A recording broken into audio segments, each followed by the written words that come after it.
Hey, it's Jennifer with a Goodnotes tip. So you want to use one of your own photos and make it a sticker so that you can use it anytime you want. Check out my previous video for instructions on how to do that. But this video is like a part B because I'm going to show you how you can document without having to do a lot of text on the screen. So let's just say my dog is actually signed up for dog training. So I am scheduling her next lesson. That's my girl Pearl. She is a rescue from last year, 2024. And I actually drove to New York City for the first time to pick her up. I fell in love with her online and I said, I am going to brave driving into New York City to get this dog. And it's been wonderful and I love her to death. But she did need a little training because she has some pretty strong feelings about other dogs. Well, anyway, so when you paste your picture on here, it allows you to touch the bottom handle. Well, actually, you can touch any of the handles. Sorry about that. I had to stop recording for a second. Training is 11 to 12. There you go. Okay. So what if I wanted to write 2 whole paragraphs about the training, what I learned, how she did? Really, I don't want to try to put that in my day slots. And maybe I do, maybe I don't even want to put it over here. I usually like to decorate over here and do some tracking widgets like what I ate or how many bottles of water I had. So here's a great shortcut. So let me make it bigger. So when you tap this, you're going to tap it again. And you're going to see the 3 dots, which means more menus. Tap it once. You're going to see add comment. A box is going to pop up and the cursor is going to be right here flashing.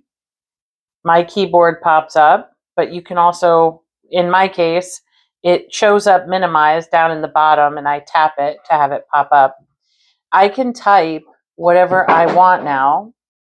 Pearl did great, but she is one tired pup. So let's say ideally I wanted to put more than that. But for now, I'm done. I'm done. So all you have to do is click the little blue arrow here one time with your pencil. And you're going to see how it looks. And then all you have to do is tap somewhere once to close that box.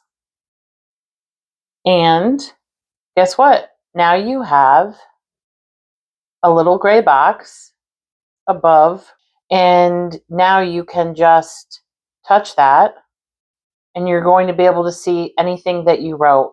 And you know what's kind of nice too? Some people give access to other people to look at their calendars. They share pages, and maybe you don't want everything you write just kind of out there for everybody to read, but this just keeps it a little bit more discreet. But it also gives you a whole extra way of documenting. Say you were doing a scrapbook page or a day in the life of, and you really want to, have some paragraphs. You just may run out of room on here. So you're going to be able to use this. And if you decide that you don't want to have it anymore, all you have to do is tap it once, go to these 3 dots in the corner and hit resolve. And voila, it's gone. There you go. So I hope this helped. I hope it gave you something to think about. And if you liked it and you want to see more, please hit subscribe so you'll see all my videos first. The other thing that I would appreciate is if down in the comments you see a link that's going to take you to a page to talk about a community that I am creating. It's already created, in the works, but I'm looking for founding members to join me to help me develop it further. I have a vision for it, and if you go to the link, it'll talk a little bit about that, but it will go over what my hopes are for helping people who want to learn digital planning and get the benefits of it, but they've had a slow start. Maybe they feel a little overwhelmed with the technology. That can be really intimidating. Some of the online tutorials can be really fast. So check it out. And if you want to give me your email, I can email you updates about when the official launch is going to be, and you could check it out for yourself. Thanks and have a good day.